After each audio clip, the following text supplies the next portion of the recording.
Assalamualaikum warahmatullahi wabarakatuh.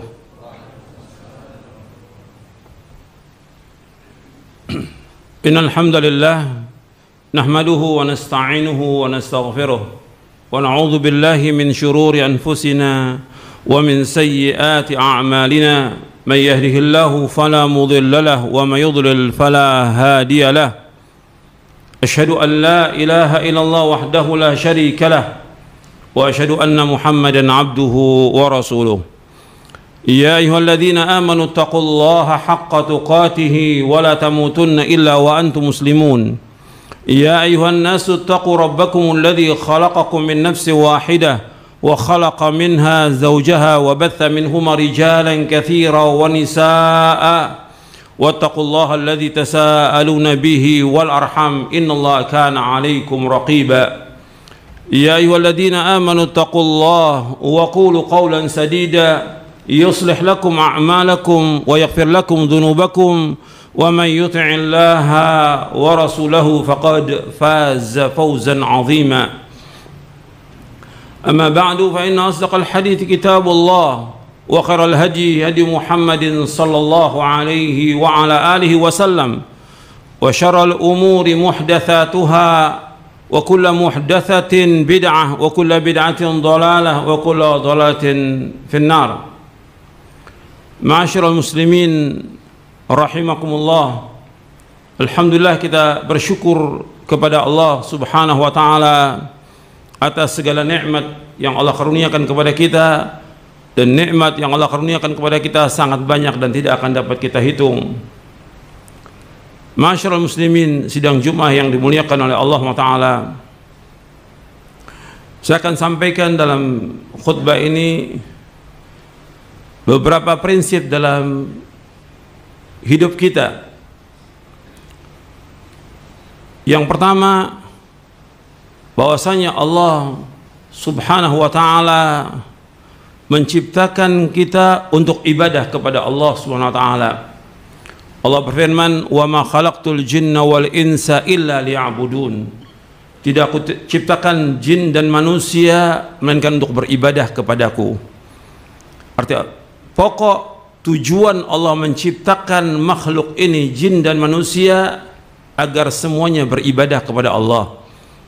Itu yang harus kita ingat seumur hidup kita. Kita diciptakan untuk ibadah, bukan untuk main-main, bukan untuk bergurau, bukan untuk jalan-jalan, bukan untuk cari maisha seluruhnya, bukan. Nanti saya akan sebutkan tentang wajibnya mencari maisha. Tapi kita hidup untuk ibadah kepada Allah Ta'ala. Dan maksud ibadah itu adalah mentauhidkan Allah Subhanahu wa taala.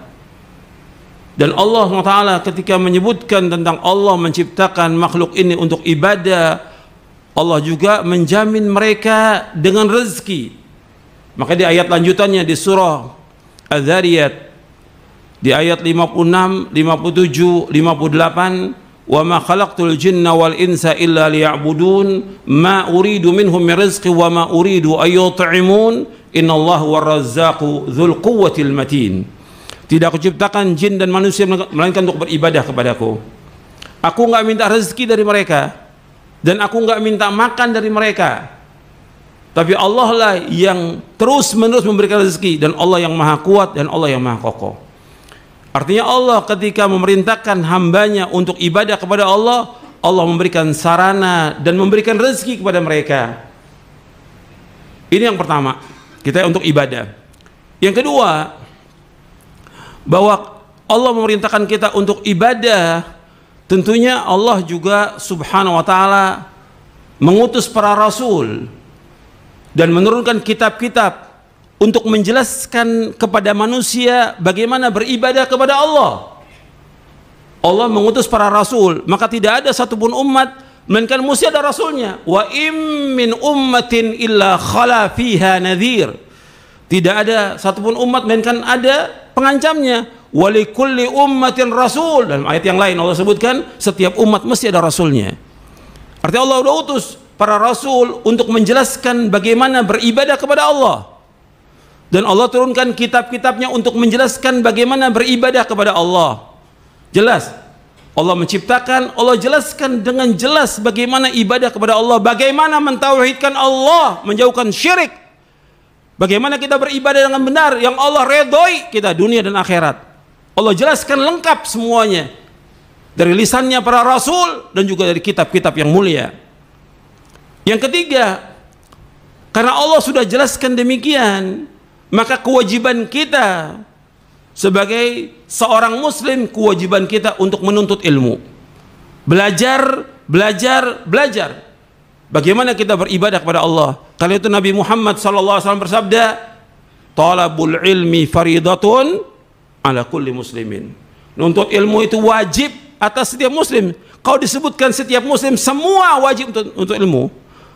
Apakah dia orang tua, apakah dia anak, apakah dia laki, perempuan, pimpinan, kepala negara, menteri, orang kaya, orang miskin, siapa aja wajib talabul ilmi. Karena ini faridah ala kulli muslimin, wajib atas setiap muslim. Dan wajib dia untuk menuntut ilmu, dan dia harus luangkan waktu untuk belajar agama ini. Maka sangat disayangkan banyak kaum muslimin yang nggak tahu tentang Islam. Sayangkan dia hidup ini hanya untuk mencari maisha, makan, minum, nikah, tapi nggak tahu tentang agama. Dia tahu tentang dunia, tapi dia tidak tahu tentang akhirat. Allah berfirman dalam surah Ar-Rum ayat 7, ya'lamuna dhahira minal hayati dunya wa hum 'anil akhirati hum ghafilun. Mereka tahu tentang kehidupan dunia, tapi mereka tidak tahu tentang akhirat. Sampai tentang wudu mereka nggak tahu. Tentang la ilaha illallah mereka nggak tahu tentang rukun dan syaratnya dan konsekuensinya. Mereka tidak tahu bagaimana cara beribadah kepada Allah, dan ini aib bagi seorang muslim. Sampai baca Quran nggak bisa orang muslim. Bagaimana baca Quran nggak bisa? Antum harus belajar dan belajar. Allah sudah mudahkan semuanya, dan Quran sangat mudah. Lebih dari semua kitab yang ada di muka bumi, yang paling mudah adalah Al-Quran. Walaqad yassarnal Qur'ana lidzikri fahal min muddakir. Dan kami sungguh telah mudahkan Al-Quran. Maka adakah orang yang mau ingat dengan Al-Quran ini? Mudah, nggak ada yang sulit. Semuanya mudah. Al-Quran kitab yang paling mudah dan sangat mudah untuk dibaca, dipahami dan diamalkan. Jadi harus kita tahu itu. Kita harus belajar dan belajar. Istri kita harus belajar, anak kita harus belajar, orang tua kita harus belajar. Semuanya harus belajar.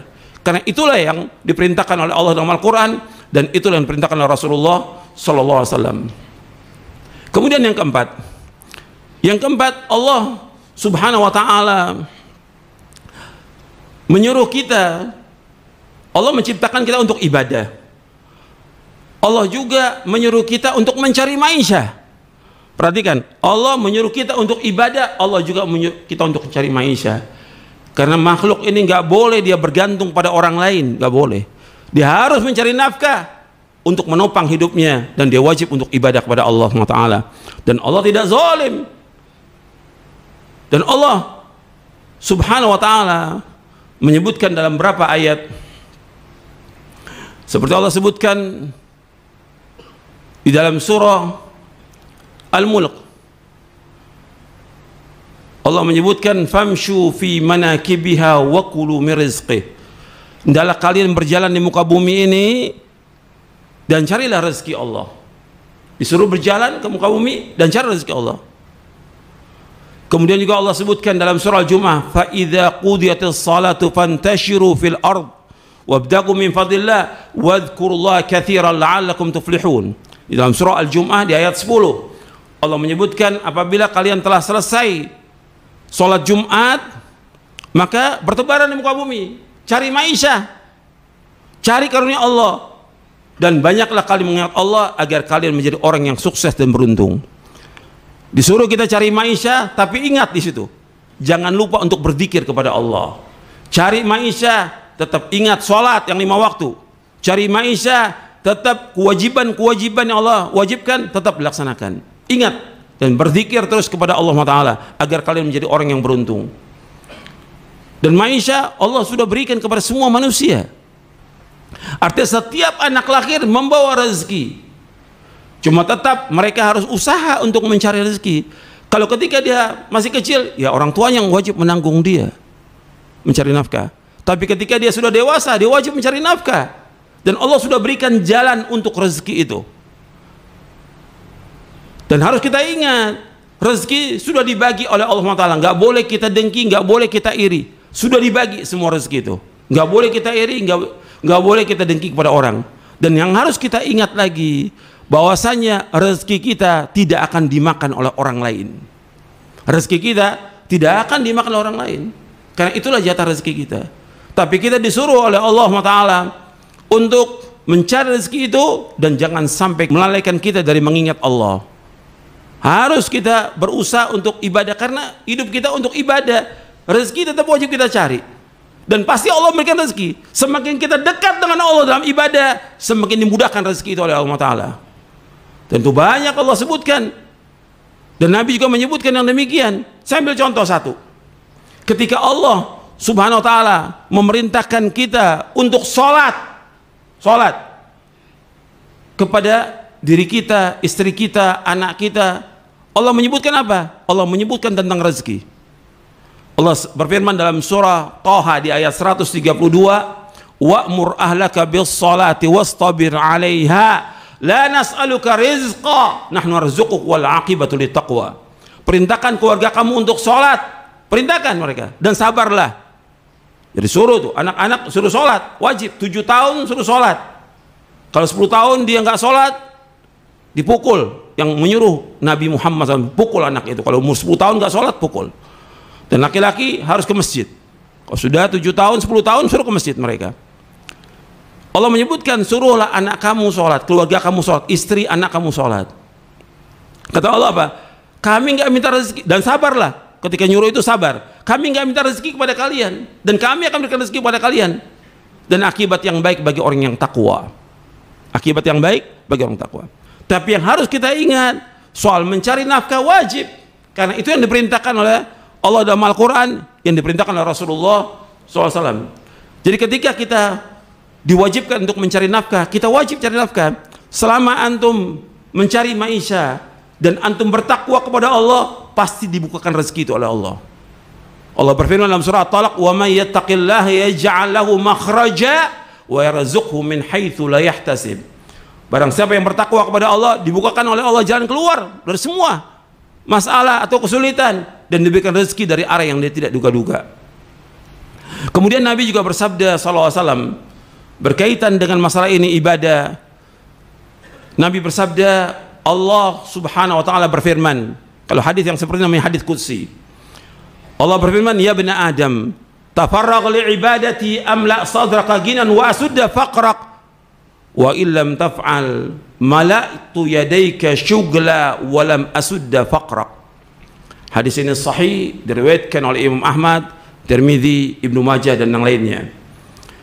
Allah berfirman, Nabi bersabda SAW, wahai anak Adam, luangkan waktumu sepenuhnya untuk ibadah kepadaku. Aku akan penuhi dadamu dengan kecukupan, dan aku akan tutup kefakiranmu. Kalau engkau tidak lakukan, sibuk dengan dunia, sibuk dengan cari maisha, ditinggalkan ibadah kepada Allah, mala'tu yadaika syugla, aku akan penuhi kedua tanganmu dengan kesibukan. Dalam riwayat yang lain disebutkan, mala'tu sadraka syugla, aku sibukkan dadamu dengan berbagai macam kesibukan. Walam asudda faqrak, dan aku tidak akan tutup kefakiranmu. Tetap susah, tetap miskin, tetap fakir selama-lamanya. Tapi ketika orang itu ibadah, meskipun dia miskin, meskipun dia fakir, tapi rezeki yang diberikan Allah barokah. Banyak orang-orang kaya yang jutawan atau miliarder segala macam, tapi nggak ada keberkahan hartanya dia. Tapi ketika kita ibadah kepada Allah, rezeki itu diberikan keberkahan. Berkah untuk kita, berkah untuk istri kita, berkah buat orang tua kita, berkah buat anak cucu kita. Dan sudah terbukti. Antum lihat bagaimana kehidupan para sahabat radhiyallahu anhum ajma'in. Mereka hidup apa adanya. Dan Nabi SAW, yang Nabi khawatir kepada umatnya bukan kefakiran, yang Nabi khawatirkan umatnya diberikan kekayaan, berlomba-lomba dengan dunia. Itu yang Nabi khawatir, seperti yang disebutkan dalam hadis yang sahih yang diriwayatkan oleh Imam Bukhari dan Muslim. Nabi bersabda SAW, mal faqra akhsha alaikum walakin akhsha an tubsata dunya alaikum kama busitat ala man kana qablakum fatanafasuha kama tanafasuha fatuhlikakum kama ahlakathum. Bukan kefakiran. Aku nggak takut kalian fakir, miskin nggak takut kata Rasulullah. Tapi yang aku khawatir kepada kalian dibukakan pintu dunia ini. Usaha berhasil, jabatan sukses segala macam. Kalian kejar-kejaran masalah dunia. Kemudian dunia itu membinasakan kalian sebagaimana membinasakan orang-orang sebelum kalian. Hadis ini sahih diriwayatkan Imam Bukhari dan Muslim. Nabi nggak takut umatnya fakir. Bukan nggak boleh orang Islam kaya, boleh. Tapi kekayaan harus digunakan untuk ibadah kepada Allah. Maka yang selanjutnya, poin yang selanjutnya, bahwa Allah memberikan rezeki kepada kita untuk menegakkan ibadah kepada Allah. Itu prinsip dalam hidup kita. Allah berikan rezeki kepada kita untuk menegakkan ibadah. Kita diberikan rezeki yang banyak, kita gunakan buat ibadah haji. Kita diberikan rezeki yang banyak untuk ibadah umrah. Kita diberikan rezeki oleh Allah untuk memberikan nafkah kepada orang tua kita yang miskin, memberikan nafkah kepada istri, kepada anak, memberikan nafkah kepada orang-orang yang susah, sedekah kepada orang miskin. Diberikan rezeki untuk menegakkan ibadah kepada Allah. Dan itu yang dilakukan oleh para salafus saleh. Antum melihat khulafaur rasyidin seperti Abu Bakar As-Siddiq radhiyallahu, hartanya untuk seluruhnya untuk Allah dan Rasulnya. Sampai Nabi mengatakan, "Mana fatimalun qat illa mala Abu Bakar." Enggak ada satupun harta yang bermanfaat bagiku kata Rasulullah kecuali hartanya Abu Bakar. Karena Abu Bakar hartanya semuanya untuk Allah dan Rasulnya. Tapi tetap diberikan rezeki oleh Allah Ta'ala sampai akhir hayatnya. Nggak ada yang kurang satupun juga. Karena setiap kita sedekah, setiap itu juga harta ditambah oleh Allah Ta'ala keberkahannya. Mudah-mudahan saya sampaikan bermanfaat. Aqulu qawli hadza wa astaghfiruh innahu wal ghafurur rahim. Alhamdulillah wassalatu wassalamu ala Rasulillah. Asyhadu an la ilaha illallah wahdahu la syarika lah. Wa asyhadu anna Muhammadan abduhu wa rasuluh. Allahumma salli wa sallim wa barik ala nabiyina Muhammadin wa ala alihi wa sahbihi ajma'in. Ikhwan fiddin, azakumullah. Prinsip hidup selanjutnya yang keenam, yaitu bahwa kita dalam hidup ini harus menggantungkan hati kita dan hidup kita kepada Allah. Dan kita di samping kita ibadah, di samping kita usaha mencari maisha, tapi gantungkan hati kita kepada Allah. Kita tawakal kepada Allah, Allah akan berikan rezeki kepada kita. Makanya Nabi bersabda dalam hadis yang sahih yang diriwayatkan oleh Imam Tirmidzi, Ahmad dan yang lainnya dari sahabat Umar bin Khattab radhiyallahu an, Nabi bersabda, "Lau annakum tatawakkaluna 'ala Allah haqqa tawakkuli la razaqakum kama yarzuqu at-tayra taghdu khimasan wa taruhu bitana." Kalau seandainya kalian tawakal kepada Allah dengan sebenar-benar tawakal, menggantungkan hati kita hanya kepada Allah, sungguh-sungguh kepada Allah, kita gantungkan hati kita kepada Allah, maka Allah akan berikan rezeki kepada kalian sebagaimana Allah memberikan rezeki kepada burung. Paginya dia keluar dalam keadaan kosong perutnya, sore hari dia sudah kenyang. Karena itu ikhwan fillah, azakumullah, kita gantungkan hati kita kepada Allah. Ingat, ini prinsip dalam hidup. Jangan mengharap sesuatu kepada manusia. Antum ingat dan nanti antum catat. Kita wajib mengharap hanya kepada Allah. Orang yang mengharap pada Allah tidak akan kecewa selama-lamanya. Tapi orang yang mengharap pada manusia pasti dia akan kecewa. Antum ingat, antum catat itu. Bahwa orang yang mengharap kepada Allah tidak akan kecewa. Tapi orang yang mengharap pada manusia pasti akan kecewa. Dan kita nggak boleh minta-minta pada manusia. Islam sangat mencela perbuatan minta-minta. Perbuatan menghinakan diri pada manusia itu dilarang dalam Islam. Maka Nabi bersabda dalam hadis yang sahih yang diriwayatkan oleh Imam Bukhari, "Ma zala ar-rajulu yas'alun nasa hatta ya'tiya yaumul qiyamati wa laysa fi wajhi muz'atu lahmin." Tetaplah seorang minta-minta pada manusia, maka nanti di hari kiamat enggak ada mukanya. Dagingnya nggak ada sama sekali, tengkorak aja. Karena dia tidak punya malu minta-minta pada manusia. Dalam Islam nggak boleh. Dan antum ajarkan anak antum tidak boleh minta-minta pada manusia. Hatta permen nggak boleh minta-minta, tidak boleh. Sekecil apapun nggak boleh minta manusia. Itu yang diajarkan oleh Rasulullah SAW. Kita hidup bergantung kepada Allah. Kita ibadah kepada Allah dan kita juga mencari maisha, tapi jangan mengharap sesuatu dari manusia. Dan Nabi ajarkan kepada sahabat Ibnu Abbas radhiyallahu anhu, Nabi bersabda, "Idza sa'alta fas'alillah wa idza ista'anta fasta'in billah." Apabila engkau minta kepada Allah, apabila engkau minta tolong kepada Allah, apabila engkau minta kepada Allah.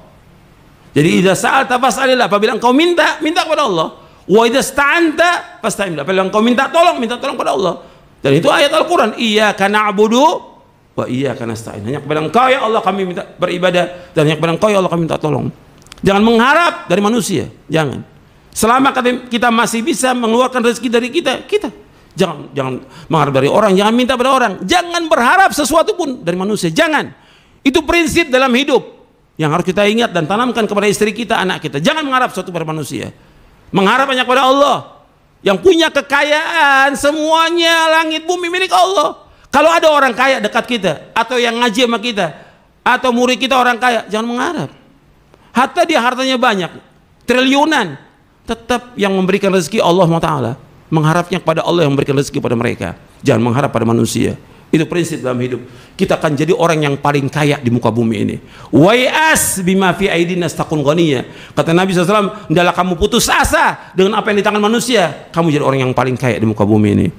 Mudah-mudahan yang saya sampaikan bermanfaat untuk saya dan sekalian. Dan ini prinsip hidup yang harus kita jalankan. Kalau kita jalankan, di samping kita berzikir kepada Allah, beribadah, mencari maisha, doa kepada Allah, doa, terus berdoa, Allah akan berikan kemudahan dan rezeki. Bahwa kita hidup ini, tujuan kita adalah untuk akhirat, bukan untuk dunia. Mudah-mudahan bermanfaat untuk saya dan untuk antum sekalian. Mudah Allah mengampuni dosa-dosa kita, menetapkan kita di atas Islam dan Sunnah. Allahumma salli wa sallim wa barik nabiyina Muhammadin wa ala alihi washabbihi ajmain. Allahumma ighfir lil muslimin wal muslimat wal mu'minin wal mu'minat al ahya' minhum wal amwat innaka sami'un qaribun mujibud da'wat. ربنا اغفر لنا ذنوبنا وإسرافنا في أمرنا وثبت أقدامنا وانصرنا على القوم الكافرين. ربنا لا تزغ قلوبنا بعد إذ هديتنا وهب لنا من لدنك رحمة إنك أنت الوهاب. ربنا آتنا في الدنيا حسنة وفي الآخرة حسنة وقنا عذاب النار. وصلى الله بنا محمد صلى الله عليه وسلم وآخر دعوانا أن الحمد لله رب العالمين.